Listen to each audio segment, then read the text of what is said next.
Bonjour à tous, merci de nous rejoindre à la une de l'actualité. Le Premier ministre Ahmadou Yahya répond aux préoccupations des membres du Conseil de la Nation cet après-midi autour du plan d'action du gouvernement qui sera soumis au vote.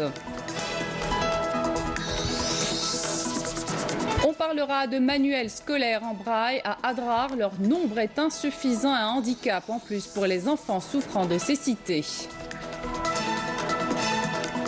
C'est la journée mondiale du tourisme. Chez nous, les efforts sont multiples pour booster l'activité dans ce secteur. Des exemples ce matin à Gardaya ou encore à Tizi Ouzou.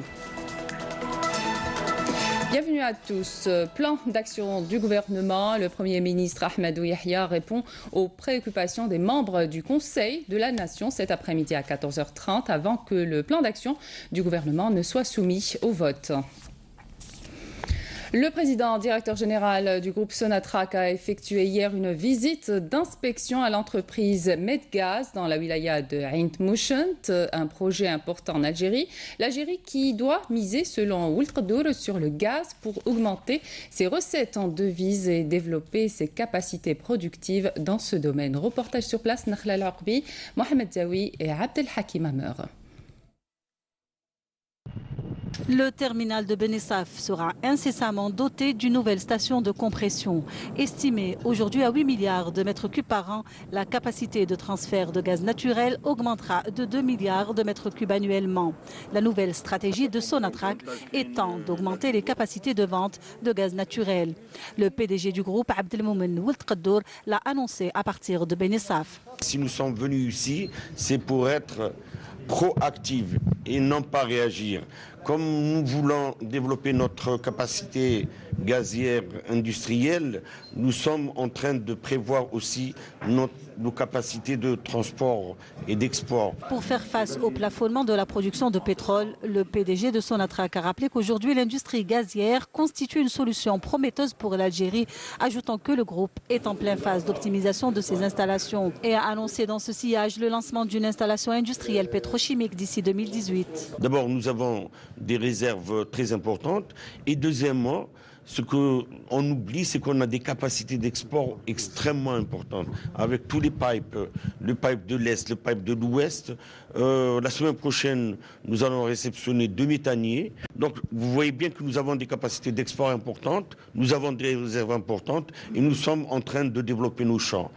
J'espère que d'ici le premier trimestre 2018, on aura 3 champs qui seront mis en production.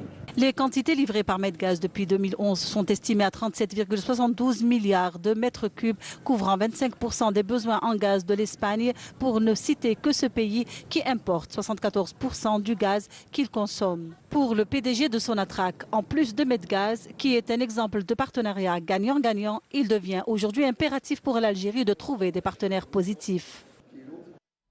Akferal, une grande industrie de fabrication de chaudières. Cette usine produit des chaudières de grande capacité allant de 10 à 16 tonnes par heure. Cette fois, elle a réussi à augmenter son chiffre d'affaires pour la création d'une nouvelle chaudière d'une capacité de 20 tonnes par heure. Nesrine Ben Saidi.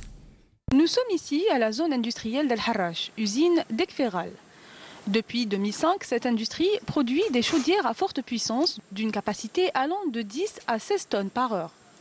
Cette grande industrie a réussi à relever son chiffre d'affaires par la commercialisation d'une nouvelle chaudière d'une capacité de 20 tonnes par heure. بدينا نصنعوا في des chaudières de grande capacité من 6 طن إلى 16 طن. وفي 2017 هذه بدينا صنعنا في المرة الأولى في الجزائر une chaudière de capacité 20 tonnes heure. Chaque chaudière a son propre chargé d'études. Ce dernier fait le suivi du projet du début jusqu'à la fin. Depuis sa création en 2005, cette industrie a débuté avec une poignée de travailleurs au nombre de 102. Aujourd'hui, cette grande industrie emploie une main-d'œuvre d'une capacité de 262 travailleurs, dont la majorité algérienne. 80% du personnel de cette usine sont des personnes diplômées d'universités algériennes, sans oublier les centres de formation qui sont un partenaire stratégique pour l'activité de l'entreprise. l'activité de l'entreprise. Une production 100% algérienne, conçue avec des normes internationales, et Ekferal a réussi à se faire une place importante sur le marché algérien. Nous avons appris ce matin le décès à l'âge de 85 ans du Moudjahed Mohamed Lemqami. Mohamed Lemqami a été un ancien officier du ministère de l'Armement et des Liaisons Générales, service de renseignement de l'armée de libération nationale durant la révolution du 1er novembre 1954. Le défunt est né le 1er décembre 1932 à Bnisnous, dans la wilaya de Tlemcen. Il est décédé ce mercredi à l'hôpital de Ain Nadja à Alger. Mohamed Lemqami a écrit ses mémoires dans un livre édité par l'ANEP en 2013 et pourtant le titre Les Hommes de l'ombre. Et sachez que l'enterrement aura lieu cet après-midi après la prière d'Al-Asr au cimetière de Sidi Yahya. Adieu, nous appartenons à lui, nous retournons. Un atelier sur le traité de coopération en matière de brevets a été organisé par l'Institut national algérien de la propriété industrielle avec au bout obtenir une protection par brevet au niveau international. Naïma Haouch. Breveter une idée, c'est la valoriser, la protéger et par conséquent l'exploiter afin de lui conférer une plus-value économique. Est-ce possible ? Le volet invention a un poids considérable qu'il peut avoir sur l'économie. Aujourd'hui, l'économie algérienne est entièrement basée sur l'exportation des hydrocarbures, pratiquement, mais l'Algérie a un très grand potentiel d'utilisation de son savoir-faire, de ses connaissances et des fruits de la recherche au niveau des universités et des centres de recherche. À l'heure de la mondialisation, les brevets s'internationalisent à travers un système de protection des inventions afin d'approfondir la coopération entre l'Algérie et l'OMPI. Il faut non seulement penser à breveter dans son pays, parce que c'est là où on vit, mais aussi breveter dans les pays où il y a des potentiels commercialisation, où il y a des potentiels concurrents. Donc le traité de coopération en matière de brevets, le PCT, permet aux inventeurs de protéger les brevets donc, à l'échelle internationale, à l'échelle mondiale, puisqu'il couvre 152 pays qui sont signataires de ce traité. Et donc c'est pour ça que pour un inventeur algérien, c'est très utile d'aller vers l'international et de protéger dans d'autres pays où il y a des potentiels commercialisation. Comment se matérialise sur le terrain le soutien pour la création de start-up ? C'est tout un processus qui est basé sur d'abord la connaissance déjà bien établie. L'accompagnement ou le support, il est non seulement sous forme financière. Donc il y a un financement qui est dédié pour l'accompagnement et la création de la start-up. Il y a un support technique. Donc le porteur de projet ou le déteneur du brevet ou du PCT est conseillé, est orienté. Le rôle des universités et des entreprises dans la promotion de l'innovation est primordial. Il y a toute une concertation au niveau du ministère de l'Industrie, il y a plusieurs secteurs qui sont représentés, le ministère de la Recherche scientifique, qui sont en train d'étudier et de dessiner cette stratégie nationale, axée beaucoup plus sur la propriété intellectuelle, axée sur la facilitation en matière de financement des projets innovants. Parmi les problèmes qui se posent ici en Algérie, c'est le financement des inventions. Donc on est face à des inventeurs qui sont démunis, qui n'ont pas les moyens déjà pour réaliser leur prototype. J'ai inventé une roue qui peut s'adapter à n'importe quel engin. Et ça permet de faciliter la tâche, de monter les escaliers, de descendre sans difficulté. Et elle est automatisée maintenant, qui vient d'avoir le brevet, la brevetabilité internationale. Donc à une étape où j'ai besoin de fonds. L'Algérie dispose de 30 000 chercheurs concentrés principalement dans les universités. Au niveau mondial, 60% de la recherche se fait au niveau de l'entreprise, contre 1% en Algérie. L'économie dans le monde est basée sur la connaissance, c'est dire que le capital humain est le seul facteur de succès. Comme si leur cécité ne leur suffisait pas à ces jeunes enfants souffrant d'un manque visuel dans la wilaya d'Adrar, des manuels scolaires à lire du bout des doigts, c'est ce dont ils ont besoin pour apprendre. Mais leur non-disponibilité est aujourd'hui un handicap en plus pour Souhila Djbara. Ils sont plus de 40 enfants malentendants et malvoyants à faire leur rentrée scolaire dans cette école de Béchar en raison du manque d'infrastructures adéquates pour les accueillir. Répartis dans 9 classes selon leurs besoins spécifiques, les élèves entament difficilement leur rentrée à cause du manque important de livres en braille nécessaires pour leur apprentissage. Les difficultés auxquelles on est confronté cette année sont le manque de livres en braille, mais aussi le manque d'encadreurs spécialisés pour ces élèves. En dépit de ces lacunes, les encadreurs des différents paliers de l'enseignement tentent tant bien que mal de trouver les bonnes méthodes afin de les aider à cerner et à dépasser leurs difficultés. Pour les tout petits par exemple, la base commence par l'étape de la prononciation pour pouvoir communiquer dans un premier temps et ensuite passer à la lecture et à la compréhension. Seulement le manque de livres en braille complique le travail de ces enseignants. Sincèrement, sans livre, on ne peut pas travailler, car pour la lecture, il leur faut un livre. Recourir à l'oral uniquement, ce n'est pas enrichissant. C'est pourquoi je fais des photocopies pour qu'on puisse travailler et avancer.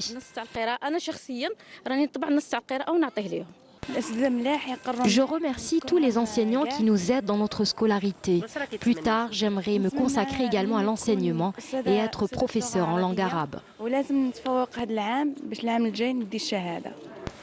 Et pour un meilleur encadrement, cette école dispose d'un internat, d'une cantine ainsi qu'une médiathèque pour aider les élèves dans leurs recherches. CIRPALAC ou système de régulation des produits agricoles à large consommation, c'est le maître mot pour les coopératives agricoles de la wilaya de Mascara en ce début d'automne qui ont réussi à stocker plusieurs centaines de tonnes de semences de pommes de terre en prévision des prochaines campagnes labour-semaille, un système appelé à protéger les revenus des agriculteurs qui, par ailleurs, seront encouragés à maintenir leurs activités pour la saison agricole qui suit. Karim Haïfa. Des stocks d'intervention à partir de la production locale de pommes de terre, c'est la mission de plusieurs coopératives agricoles de la wilaya de Mascara grâce au système CIRPALAC. En épongeant le surplus de production appelé à être mis sur le marché afin de protéger les revenus des agriculteurs et le pouvoir d'achat des consommateurs. Toutes les semences de pommes de terre stockées ici ont été plantées. Et là, nous sommes en train de stocker les oignons avant de les replanter dans 4 ou 5 mois et stocker encore une fois la pomme de terre.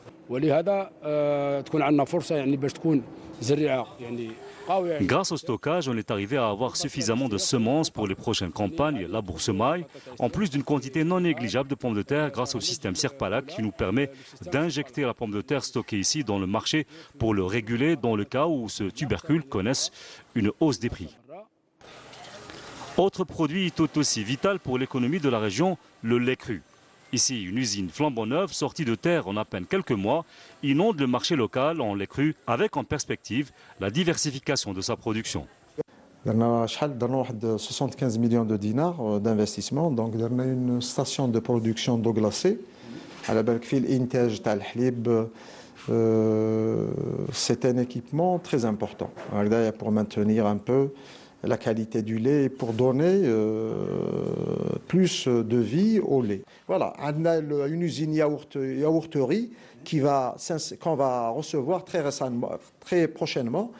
Donc on va augmenter notre capacité. Des atouts existent aussi bien pour l'agriculture en amont que pour l'industrie agroalimentaire en aval dans cette wilaya en plein essor. Une wilaya qui, à travers une batterie de mesures incitatives, a su attirer plusieurs dizaines d'investisseurs afin d'encourager la production agricole. À l'occasion de Ashura, prévu dimanche prochain, la wilaya de Tizi Ouzou a abrité la 2e édition du Salon du patrimoine immatériel, l'occasion de mettre en avant la culture et le patrimoine amazigh. Farah Hamadesh.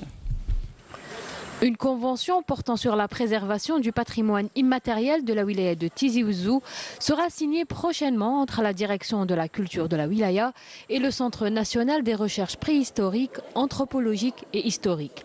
C'est l'une des concrétisations de cette 2e édition du Salon du patrimoine immatériel de la wilaya de Tizi Ouzou. La culture amazigh est une culture d'oralité dont la préservation nécessite une traçabilité et un travail de recherche auquel seront associés les chercheurs, les partenaires sociaux ainsi que la direction de la culture. Cette deuxième édition est consacrée à la fonction sociale de Ta'ashurt ou Ashura, l'occasion aussi de rendre hommage à une vieux dans la région, El Hadi Aitwares. Ta'ashurt li côté na traditionnellement Ta'ashurt amakan no man kunia نتميي دوك السودرين القبايلين مرة نسعيو العادة نزلو تاع الشورت نخدم يوعادي نتعمر الزاوية لنا نتعمر معمر لنا مكة نتميي تسادوات تورو نتميي ناكل العباد. Ce salon se poursuivra jusqu'au 29 septembre avec au programme des ateliers de contes et de poèmes pour enfants ainsi que des conférences autour de Ta'ashurt et du patrimoine immatériel.